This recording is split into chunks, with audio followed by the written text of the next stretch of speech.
Namaste. Greetings to all. I'm happy to share with you that the Ministry of Electronics and Information Technology, Government of India, is observing the Satarkta Jagrukta Pakhwada during 27 October to 10th November. The theme for this year is Satark Bharat, Samriddh Bharat, and this theme aptly reflects the underlying importance of constant vigilance by all citizens of the country towards safeguarding integrity as a core value for economic growth and development of the country. The observance of the Satarkta Jagrukta Pakhwada of this ministry commenced with the Integrity Pledge administered virtually by Honorable Minister of State for Electronics and Information Technology, Shri Sanjay Rao Dotre, to all officers and employees of the Ministry of Electronics and Information Technology and its organizations. Various activities like essay competition, poster competition, slogan writing competition, webinars, and quiz are being held during this fortnight for participation by not only by the officials of the ministry, but by citizens in general. A training session was also held on administrative and preventive vigilance for creating awareness on vigilance for the officials of the ministry and its organizations. A series of expert talks are being organized by the Ministry of Electronics and Information Technology to deliberate on issues of contemporary importance towards generating greater vigilance amongst all of us in every sphere of our life that will enable us to combat the vulnerabilities to any risk. The theme for today's talk is Digital Identity, an Essential for Optimal Governance. The cradle-to-grave identity is important for every citizen. In modern times, the digital identity has become essential to get credential-based physical as well as digital services. Under the Digital India program of the Government of India, there has been digitalization of thousands of services. There are approx 743 million internet users in the country, 1.2 billion plus mobile connections. There's higher web presence. Hence, it is very evident that digital identity is crucial, and its importance and security requirement have also grown manifold. It is essential to have a secure and easily accessible digital identity, as well as a robust and scalable infrastructure with support providing high availability and convenient accessibility. To share with us the transformative impact of digital identity and its contribution towards citizen-centric governance, today we are proudly privileged to have with us Shri Pankaj Kumar, Chief Executive Officer, UIDAI. It is the organization that looks after the work relating to Aadhaar, the largest biometric-based digital identity system in the world. I extend a warm welcome to you, sir. Shri Pankaj Kumar is a senior officer of the Indian Administrative Service. He is a B.Tech in Electrical Engineering. While in service, Shri Pankaj Kumar has been awarded a diploma in Public Administration by the Indian Institute of Public Administration, New Delhi. He also holds a degree of Masters in Business Administration from the University of Swinburne, Melbourne, Australia.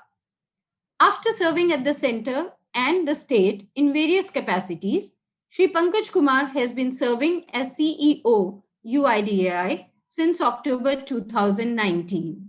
Before that, he served as the Additional Secretary in the Ministry of Electronics and Information Technology from March 2018. Shri Kumar had earlier served as Chief Secretary Nagaland after leading the state bureaucracy for almost 3 decades. So let us hear from our esteemed speaker, Shri Pankaj Kumar, CEO UIDAI, on the issues relating to digital identity, its value proposition, the challenges, the ongoing innovation, and the way forward for common citizens. Over to you, sir, Shri Pankaj Kumar, CEO UIDAI. Sir. First of all, my Thanks to the Chief Vigilance Officer, Ministry of Electronics and IT for inviting me in this Fortnight of Vigilance Awareness to talk about Aadhaar. Friends, as I begin talking about digital identity, the first question which comes to mind is why should we have a digital identity at all? And the requirement for a digital identity has been felt primarily for the reason that proving of one's identity in our country has always been the biggest challenge for the citizens to access services which are offered by the government in its various programs and schemes. To meet this challenge, the idea of digital identity was conceived. But before I talk about the digital identity, I would like to jog your memory and take you back a few decades to talk about a somewhat similar in scale experiment in the Election Commission of India about the voter photo identity. I was young during those days, just completing my education, and the newspapers were full of this debate whether we should have an electoral photo ID card. There was also a talk whether such a card should become a multi-purpose card. And I remember in those days of enthusiasm having written a letter to one newspaper, leading newspaper, supporting this idea. And the letter also eventually got published. And this idea gained currency. And Mr. T.N. Session, who was the Chief Election Commissioner, the legendary Chief Election Commissioner of India, he pushed this idea very strongly. So, all the state governments started making the electoral photo identity card. And by the time this process started, I was on the other side. I had joined government service and I was in the districts. And having come to the government side, it suddenly started looking as if this task was too big for the country to handle. Because looking at it from a place in a remote subdivision or a district, it really looked like a very big task. But then the government was committed, the election commission was fully committed, and the whole system got together and delivered the card. During this process, it's important to remember that at one point of time, Election Commission also took a stand that since it had the power to decide its own satisfaction about the conditions when they are okay for conducting elections, it said that it would satisfy itself only after electoral cards are issued to the voters. It was at that point of time when the government took the matter to the Supreme Court, and the Supreme Court chided the Election Commission and said that you cannot make elections contingent upon issue of photo identity card. So again, there was a valuable civic lesson to be learned that if you are wanting to introduce a service to achieve a particular objective, the service itself cannot become the objective to be achieved. It must serve to achieve that objective in a better way. But it cannot supplant it. So that was a valuable lesson, but the purpose was served. The importance of the electoral photo ID card had been sufficiently highlighted. The state governments were on board. The momentum had been built. And therefore, today, you have a situation where you have 91 crore voters, almost all having voter photo ID card. This was a great achievement, and together with other innovations, it changed the way we view and conduct elections in the country. Today, no one doubts that our elections are free and fair, and we are able to deliver electoral verdicts in a non-controversial way. So, having outlined this example, I would proceed further. I had referred that there was a wishful thinking in some quarters at that point of time. If we could have a multi-purpose universal card, which could serve as the identity card for the common citizen and would enable delivery of services through that mechanism. But whichever database you look at, no database was large enough or universal to encompass all the citizens of the country. And this was a problem. Around the time the electoral photo iCard was introduced, there were several important technological revolutions that were happening in the world and also in the country in particular. The computer revolution was well on its way. The mobile revolution had started happening. The internet revolution had also started happening. In mid 90s, the use of computers and internet was spreading in many sectors, including the government. And together, this set of technological transformations set the stage for a truly digital identity to be introduced in the country.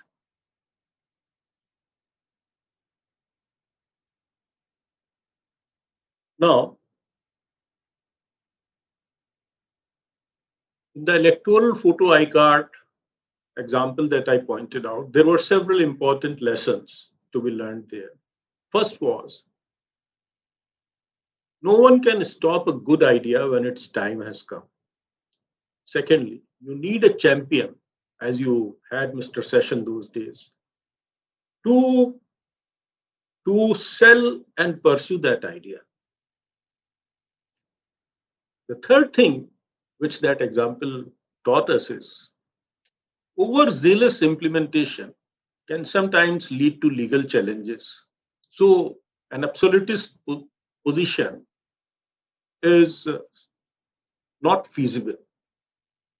You improve the system, but you cannot make something totally mandatory for it to succeed. It must find its own acceptance. And once you have adopted the idea and pushed it and delivered it, you must also build a strong institution to maintain that momentum and continue with the same standard of service. So, with these developments happening technologically in the country, we had finally a champion, Mr. Nandan Nilekani, who brought this idea of the digital identity up.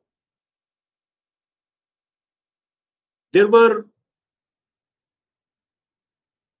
two challenges which this digital identity had to address.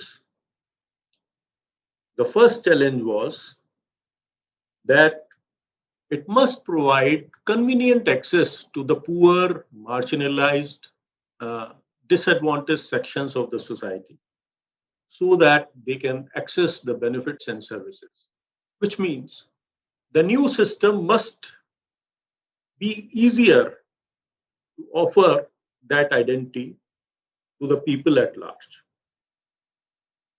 The second was it should lend itself very easily to use for verification, for authentication. And it should be sufficiently secure and reliable. These two requirements were there. And therefore, this work started happening in the government in real earnestness from the year 2006. In 2009, the Unique Identification Authority of India was set up as an attached office of the Planning Commission. And Shri Nilekani was appointed its chairman in the rank of a cabinet minister, showing that the government had full support for this initiative. And Shri Ram Sevik Sharma, IAS, joined the authority as its first Director General.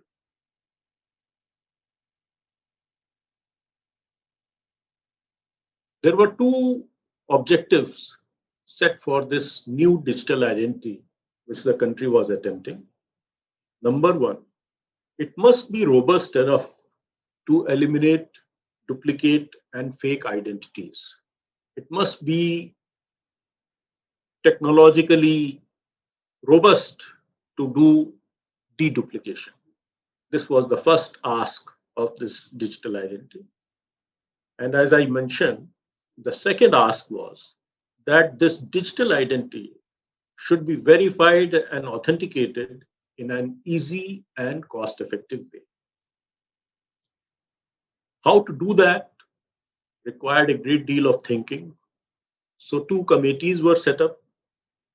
There was a committee under the chairmanship of Shri and Vittal to decide on what should be the demographic data that we should collect for creation of the digital identity.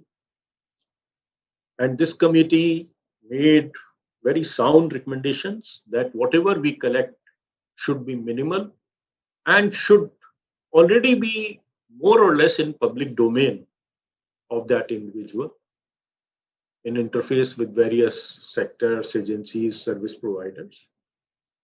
So they recommended that a person's name, date of birth, address, and gender. Only 4 demographic fields are sufficient for creation of the digital identity. 2 more fields were added as optional fields for convenience of transaction. They were email and mobile. And for the deduplication purpose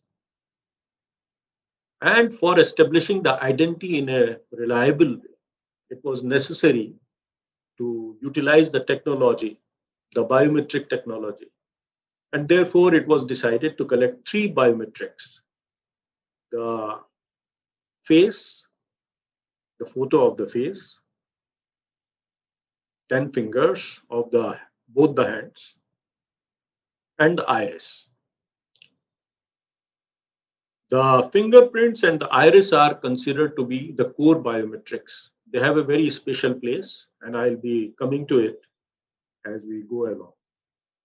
So there was a committee to decide on what kind of biometrics and on what standards these biometrics should be collected and they should be handled. And this committee was headed by the then Director General of NIC, Dr. B.K. Goyrala. So these 2 committees told us how to collect the demographic details and how to collect the biometric details and how to use them. And so therefore, the very next year, in 2010, a massively complex IT program began with the issue of first Aadhaar number in 2010 in Maharashtra. And a huge national effort was put in place. Daily, so many enrollment operators, so many agencies were working hard day in and day out all across the country for enrollment of citizens. And within a short span of 10 years, today, from almost nowhere in 2010, we today have issued more than 126 crore Aadhaar numbers to the citizens of the country.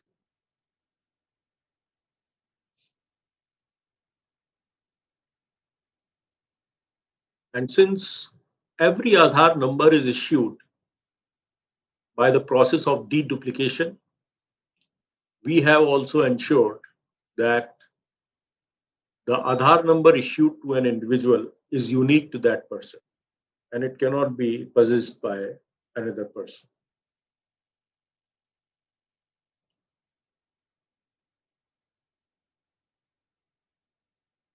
At present, we have covered about 90% of the population, and today our Aadhaar centers, about 40,000 of them spread across the country, are doing about 1 lakh enrollments per day.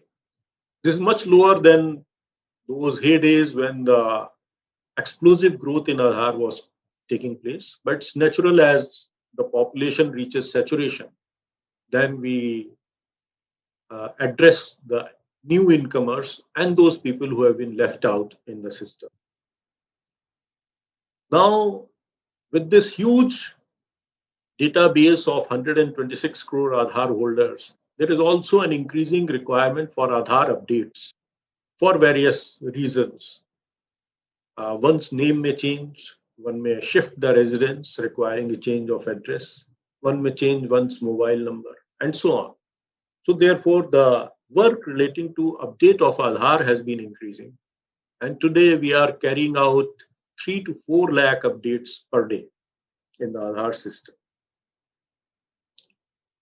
As I said, for any major initiative to happen and take hold, you have to build a very strong institution also. So the government, therefore, thought that a statutory backing must be provided to the Unique Identification Authority of India. And therefore, for that purpose, in the year 2016, the Aadhaar Targeted Delivery of Financial and Other Subsidies, Benefits and Services Act, in short, the Aadhaar Act, was enacted. Around that time, Aadhaar had already started to be used in delivery of various public services. And I come to the other part of it. At some places, some people, it was reported, had been turned away for things like giving ration because they didn't have an Aadhaar card or some problem occurred in the authentication.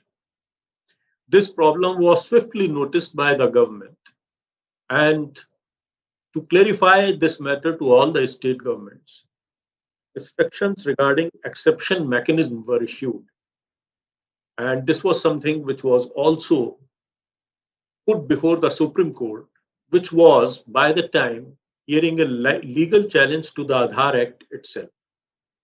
The main challenge to the Aadhaar Act legally was mounted on the grounds that being a digital system, it runs the risk of profiling and surveilling the citizens whose data is there in Aadhaar. But the Aadhaar's design had already taken care of these aspects.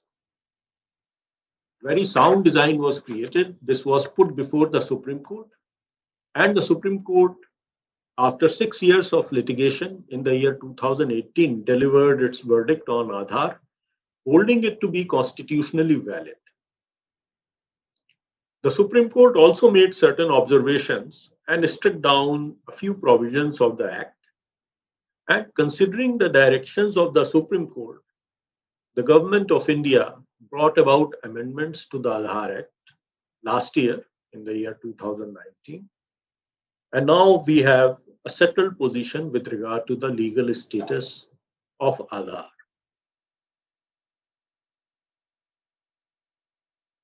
Now, how is Aadhaar helping in furthering and promoting the objective of optimal governance? That's a question which I will also attempt to address here. What do we mean by optimal governance is the first issue perhaps to be addressed. To my mind, optimal governance means that the transaction costs which a citizen has to face in receiving benefits and services from the government, they should be reduced, whether it's expenditure of time or expenditure of money or the effort required to receive that service or benefit. So if you have a process which makes it efficient, reduces the effort, reduces the expense, I think you are moving in the right direction. You are moving in the direction of optimal governance. If you see the other side of the coin, if the mechanism for this service delivery is such that it reduces effort and expenditure on the service provider, the government, the department which is providing that particular service, then it completes the other side also. So if you make things easier and less expensive all around, then I think you are reaching that sweet spot which we call the optimal governance.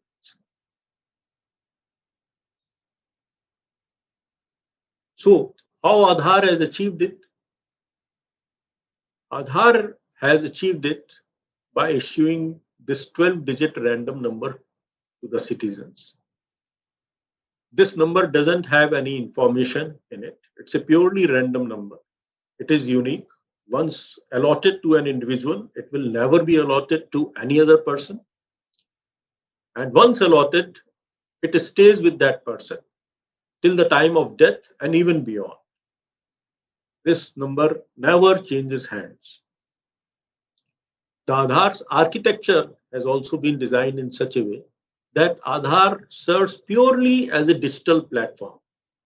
So even though through Aadhaar authentication, so many schemes and services are being delivered, Aadhaar has no information about the purpose or location of those transactions. It simply provides an authentication when asked without registering who is asking for that authentication, when that person is asking, or why that person is asking. So this information is not part of the digital platform. And therefore, this entire exercise is conducted in a very secure way, which cannot profile or surveil a citizen.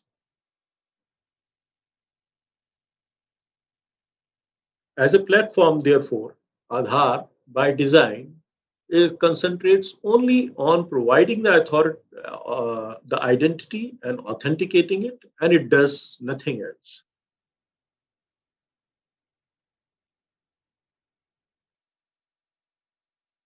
Since Aadhaar had begun its journey, today we have a situation where the central government ministries and departments have issued 174 notifications covering 309 schemes, and the direct benefit transfer has begun on the basis of Aadhaar authentication. Today, till now, about almost 13 lakh crore worth of benefits have been transferred. And because of this unique characteristic of Aadhaar, that it deduplicates and doesn't allow bogus or fake or duplicate identities to exist in the system, it is estimated that about 1.7 lakh crores have been gained as a result of this special characteristics of Aadhaar till December 2019.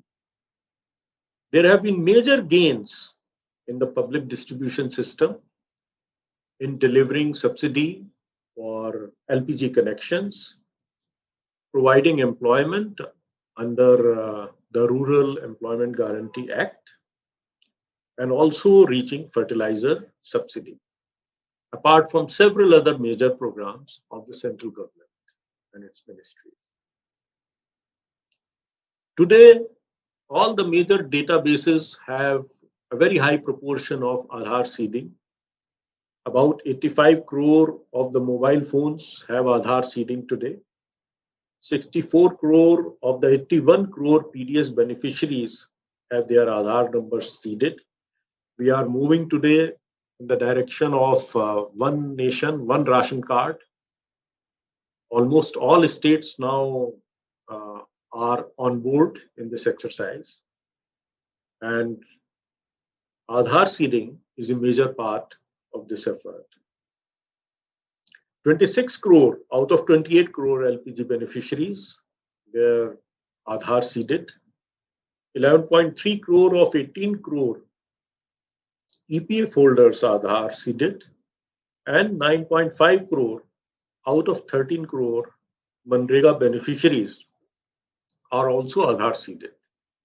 So as you can see, most of our databases now have very, very high proportion of Aadhaar seeding. And this has resulted in improvement of efficiency by orders of magnitude in delivering of services to these beneficiaries. A major innovation in the Aadhaar ecosystem in delivering benefits was creation of the Aadhaar payment bridge. So what was done was that the banks were brought to a single platform and bank accounts were mapped with the Aadhaar numbers of the citizens. So today you have, through this Aadhaar mapper, Aadhaar payment bridge, you have Aadhaar as the financial address. So if your Aadhaar is available with the department and if you are eligible to receive a certain benefit from the department's schemes, so through that Aadhaar number only the benefits are transferred. The major advantage is the speed with which this can be done. Overnight, millions of beneficiaries can receive the transfer, and it has really transformed the way the benefits reach at the grassroots level. The long process of funds going to the states and from states to districts and then being distributed to the beneficiaries in a physical way, that those days are long behind us. And today, overnight, the funds can be credited to the bank account of the beneficiary. And then through another system, the Aadhaar enabled payment system, that beneficiary, even if the beneficiary is living in a remote rural area which is not served by a bank branch, with the help of a banking correspondent, that beneficiary can make transactions in his or her bank account by withdrawing or depositing small amounts of money. About 72 crore bank accounts are linked with Aadhaar today, and an amount of 3.5 lakh crore has been transferred to the beneficiaries using the Aadhaar payment bridge. The Aadhaar enabled payment system has enabled banking services to be delivered using Aadhaar authentication, and about 791 crore transactions have taken place in the AEPS system till now. As we move further, we have to move beyond use of Aadhaar only for delivery of subsidies and benefits and make it a vehicle of truly delivering other services to the citizens. This has been made possible by amendment in the Aadhaar Act following the Supreme Court judgment and adding certain provisions in Section 4 of the Aadhaar Act, which allow the central government to make rules for using Aadhaar authentication in the interest of the state. Utilizing this provision, the Aadhaar authentication for good governance, social welfare, innovation and knowledge rules 2020 were notified by the Ministry of Ministry of Electronics and Information Technology on 5th August this year. And one of the purposes mentioned in those rules is using digital platforms for good governance. So this opens up a wide spectrum of uses for Aadhaar authentication. And the first use that these rules were put to were when Aadhaar authentication was allowed for creation of the digital health identity, which was announced by the Honorable Prime Minister on 15th of August this year. We are very confident that several innovative uses for delivering services to the citizens of the country would be brought forth by the various ministries and departments, not only of the central government, but also of the state governments. We have received a good number of proposals already from the central ministries as well as from the state governments. And through the process which involves sending of these proposals to the Ministry of Electronics and IT, and then their examination by the authority, we are clearing these proposals. And this would go a long way in enabling Aadhaar authentication for various services at a very large scale, including, for example, your driving license. You just have to produce it. If there is any doubt, Aadhaar authentication can take place for various purposes. Proposals like that are being examined and considered, and very soon Aadhaar authentication would continue to make things easier in many other ways in the life of the residents of the country. So this is how the Aadhaar system is now functioning to provide, to move towards optimal governance, providing services to our residents in a hassle-free, robust, secure, reliable way, reducing the transaction cost for them, and also providing the state governments and the central government ministries and departments an efficient way to transfer the benefits and services to the residents of the country. Thank you. I'll take questions if there are any. Thank you so much, sir. It has been a really insightful knowledge sharing on the digital identity Aadhaar and explanation of the entire ecosystem around Aadhaar. So you're heading one of the most prestigious e-governance initiatives of the Government of India, and I would like to congratulate you and the entire UIDAI team for the stupendous achievements that have been made in this direction. We are all very proud to say that Aadhaar has touched the lives of billion-plus common citizens and has enabled a smooth delivery of government and private services to the intended beneficiaries. Aadhaar has, in fact, brought to reality, in a way, the dreams of Mahatma Gandhi and has ensured that the last person in the line can get her share of government benefits without any intermediaries. And all this has been made possible thanks to Aadhaar. So there are a few, although you have covered the entire spectrum of issues around Aadhaar, but if you permit, there are a few questions that are there from audience who have joined us today who would want to know a little more, maybe a reiteration on specific aspects relating to the digital identity mechanism. So may I, sir, with your permission? Sir, the entire intention or the focus of the government is towards consolidation of initiatives rather than from projects of e-governance that are being implemented in silos at different places. The government is moving towards consolidating the experience of citizens into a single sign-on or a single window through different platforms, like you also mentioned about the National Digital Health Mission and the National Digital Health Identity that is thus coming into force to facilitate that. For the platforms across different sectors, what do you perceive as the role of Aadhaar, and how can Aadhaar provide the foundation towards successful experience of a citizen on such national public digital platforms?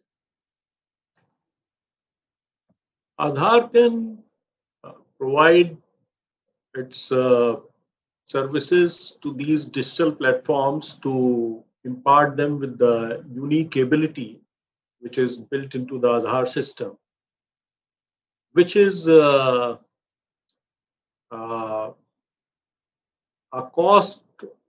least cost, on a least cost basis, access to a digital identity and the deduplication of their databases, which any single big digital platform must contend with.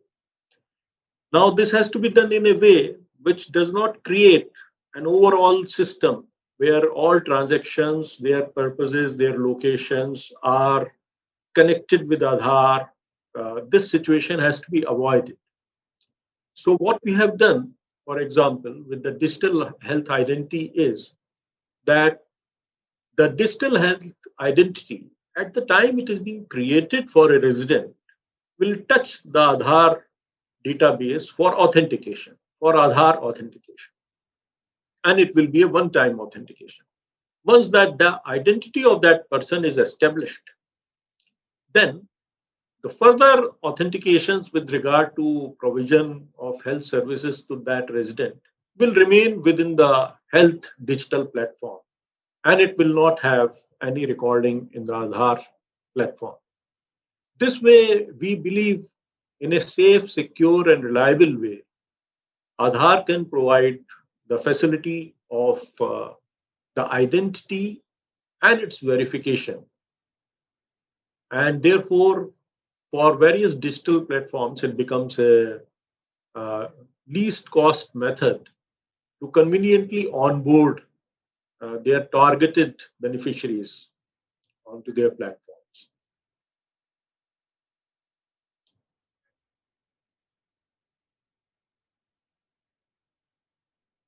Definitely, sir. So also the Aadhaar Seva Kendras are doing such a wonderful work by providing services to the citizens that may be related to Aadhaar in a seamless and a very convenient manner. So what do you perceive as the next innovations towards which UIDI is headed for bringing about more citizen-centric services or a more enriched experience with respect to Aadhaar? So, as you know, Aadhaar enrollment and update services are provided through Aadhaar centers. These centers are operated by the state governments. They are also operated by the post offices and by banks.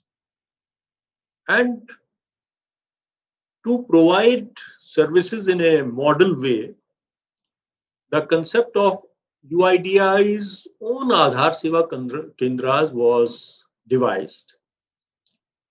We plan to set up 178 Aadhaar Seva Kendras in 108 cities of the country. So far, 45 Aadhaar Seva Kendras have already been set up.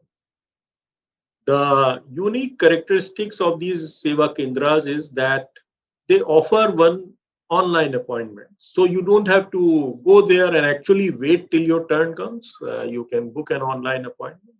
When you go there, there is sufficient seating capacity.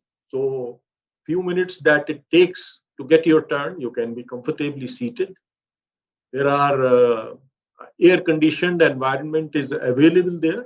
So this has been built along the line of Passport Seva Kendra.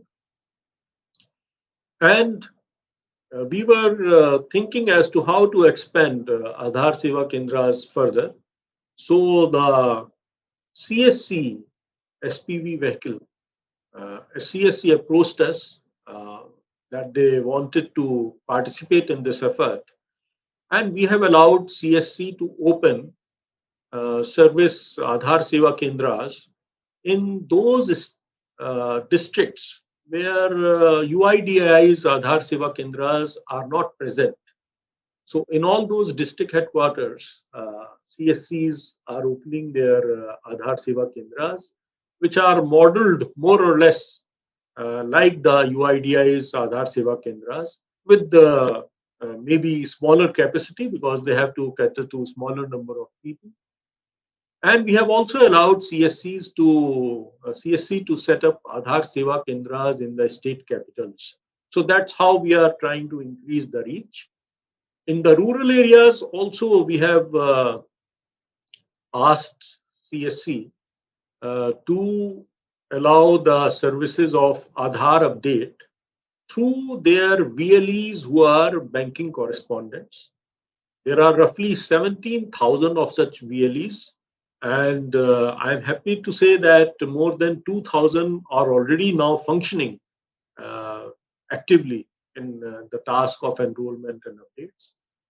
We have also entered into an understanding with the India Post Payments Bank.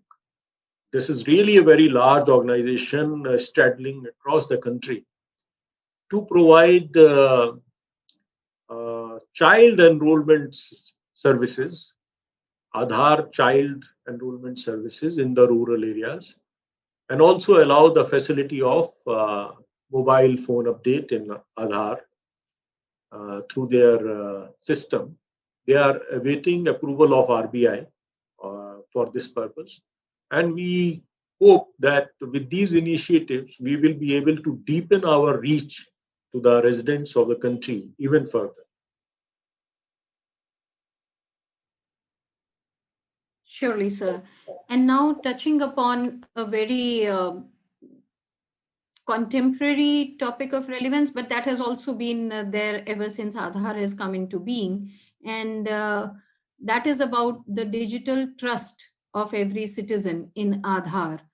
Often apprehensions are raised about whether my data that is associated with Aadhaar or collected for the purpose of giving me the Aadhaar number, how is it used, where is it stored, whether it would go somewhere where I don't want it to go, who will ask me, how will I be in control of my own data? So, sir, in this ever increasing world of technology and the associated threats that emerge as well with a widening cyberspace, would you like to say something so that the trust of citizens in Aadhaar and its associated data security is reinforced? This is really a very important issue for the residents and for observers of the Aadhaar system, and it really occupies a very critical place in the Aadhaar scheme of things. And the government of India is also uh, very much focused on the robustness and safety and reliability of the Aadhaar system. First of all, let me take up the design principles.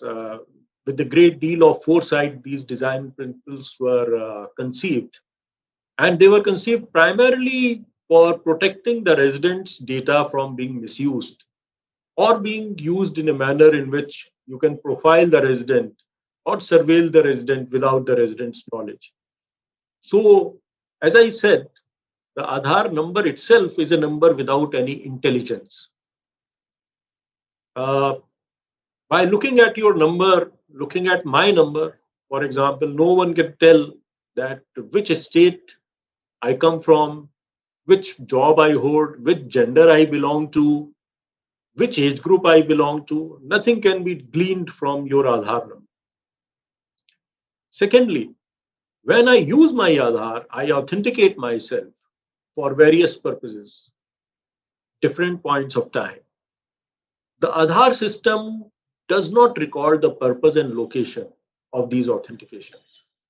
So the digital platform which is giving service to me, that may have some my logs, data about the usage of the platform, the usage of the service in that platform, but it is not available in the Aadhaar platform.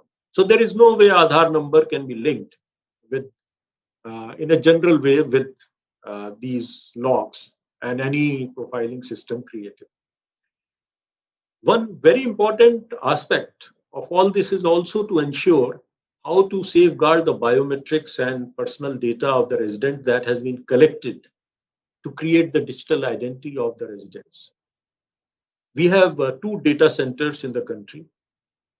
They are very well guarded. They have many security systems in place. Only secured lines connect our data centers from the outside world. There are firewalls. Our biometric data is kept at rest offline. So there is no way in which any hacker can get into our system and get the data of any individual. I am happy to inform that in the 10 years of existence of Aadhaar, there has been no instance where in our central data repository there has been any case of leakage of data of a resident. But we are fully conscious of the need of maintaining the levels of our security, and therefore this is a matter which we review constantly, and we bring in new systems to further upgrade it so that the residents' data is kept fully secure, reliable, and in a safe manner, so that there is no leakage of the data from the central repository and they can use it safely anytime, anywhere. We could go on and on with this, with your so well articulated discourse on the digital identity. And I'm sure everybody who's joined us today would be left much wiser and much more confident on the usage and taking up of or associating with Aadhaar. But one last message before we wind up this session, sir, one last message that you would want to convey to the citizens in general who would be associated with us or who are hearing us. My message is that Aadhaar is for the residents and they are at the center of the Aadhaar scheme of things. So, whatever we do in the Aadhaar system is focused on the resident, it will be resident centric. And we are taking several steps so that Aadhaar can be of even more use to the residents, whether it is in expanding our reach by opening more Aadhaar centers so that residents can get their Aadhaar details updated or new residents can get enrolled conveniently, whether it is providing more online services on the Aadhaar platform for update, whether it is launching new services like we have launched the PVC card, Aadhaar PVC card, because there was a felt need on part of certain residents that they needed to carry a more durable card which could easily fit into the wallet of their pocket. So we have launched this service recently. So we will be coming up with these new things. We are constantly improving and upgrading our M-Aadhaar application so that most of the residents who now own a smartphone can easily download e-Aadhaar and update Aadhaar through their M-Aadhaar application. And